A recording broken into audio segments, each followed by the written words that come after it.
Have you ever felt like you were in a desert in your life where nothing seemed to bloom? Is there a waiting that feels like it will never end? If you've ever experienced this barrenness, this feeling that your longings are drying up, then Elizabeth's story has something special for you. This biblical account resonates powerfully with those who feel weary, who seek a greater purpose, and who long for significant transformation in their lives. Many, like Elizabeth, experience a desert in their journeys, a period of barrenness, of unfulfilled longings, of an uncertain future. Understanding her story can provide a mirror to our own struggles and a source of renewed hope. In this video, we will delve into Elizabeth's journey, focusing on her resilience and the unwavering strength of her faith.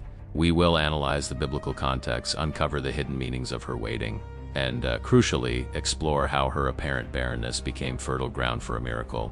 We don't promise immediate solutions, but rather deep inspiration and wisdom to strengthen your own faith journey.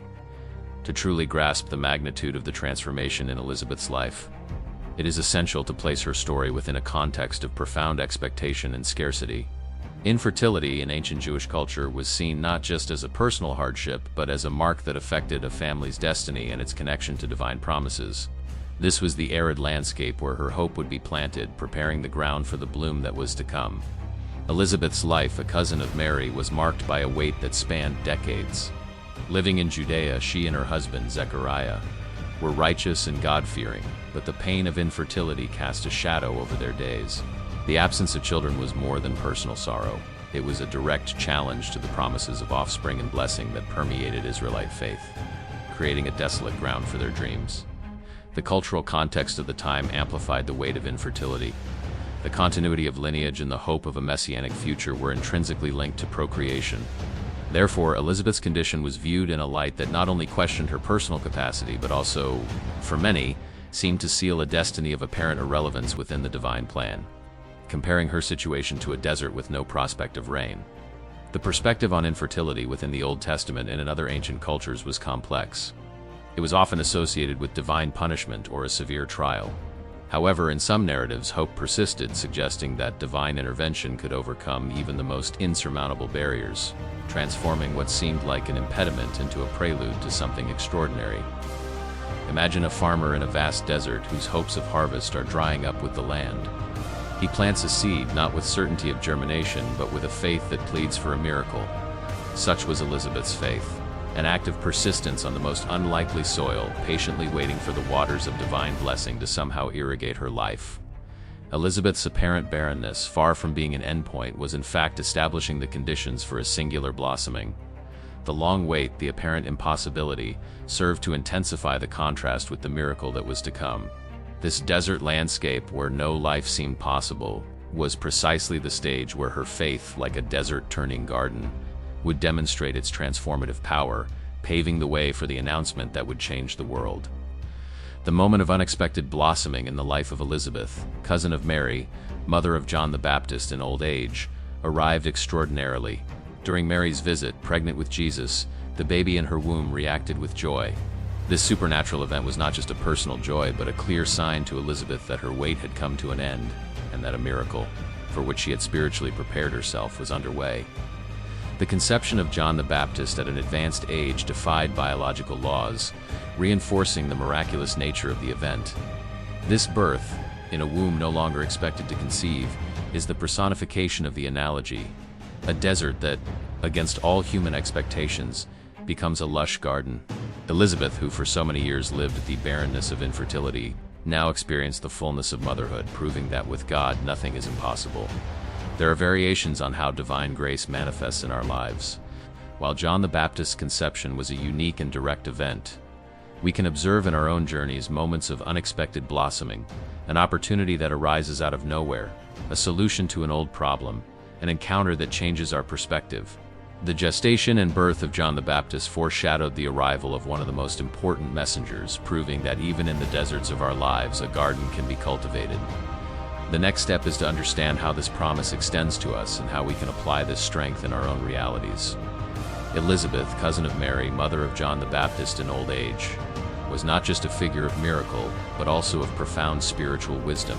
Her life, marked by waiting and culminating in late motherhood, offered a living testament to divine patience and faithfulness to his promises. The wisdom in her story lies in her ability to maintain faith amidst uncertainty. Her experience teaches that waiting is not synonymous with being forgotten by God.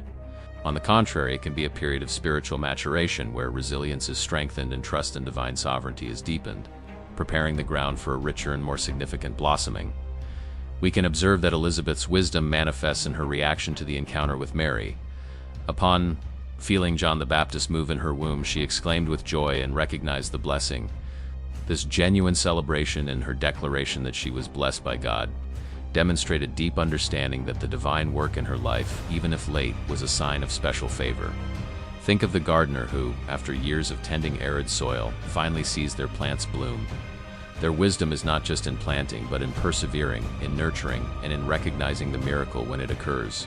Elizabeth, with her unwavering faith, was that patient gardener, and her reward was a blossoming that announced a new era for her people. The lesson we draw from the wisdom of Elizabeth's blooming garden is that our own desert seasons do not define our final destiny. They can be the prelude to a time of abundance and purpose. As we contemplate her story, we are invited to cultivate our own faith, trusting that even in times of drought, the soil of our lives can, with divine grace, blossom in unimaginable ways. If this reflection on faith and perseverance has touched your heart, we invite you to share your own journey. Comment below how Elizabeth's story resonates with your challenges and hopes. Your participation enriches the community and strengthens our collective faith, reminding us that together we can nurture our own inner gardens. The story of Elizabeth, cousin of Mary, invites us to profound personal transformation. Her journey, which transformed a desert of barrenness into a garden of life, serves as a powerful call for each of us to examine and nurture our own faith. This call to transformation is not limited to waiting for external miracles, but involves cultivating an active and resilient faith. Just as Elizabeth maintained her hope throughout the years, we are encouraged to persevere in our convictions, to seek wisdom, and to believe in the possibility that even the deserts in our lives can blossom under divine guidance. To deepen your journey of transformation, subscribe to our channel.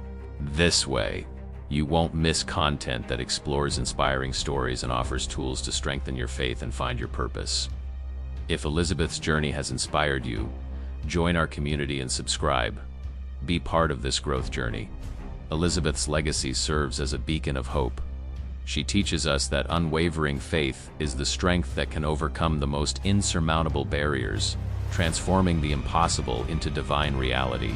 We all face periods of barrenness, of unfulfilled longings, of challenges that seem to dry up our hopes. Elizabeth's life encourages us not to lose faith in these moments, but to cultivate hope and believe that a blossoming, sometimes unexpected, is always possible.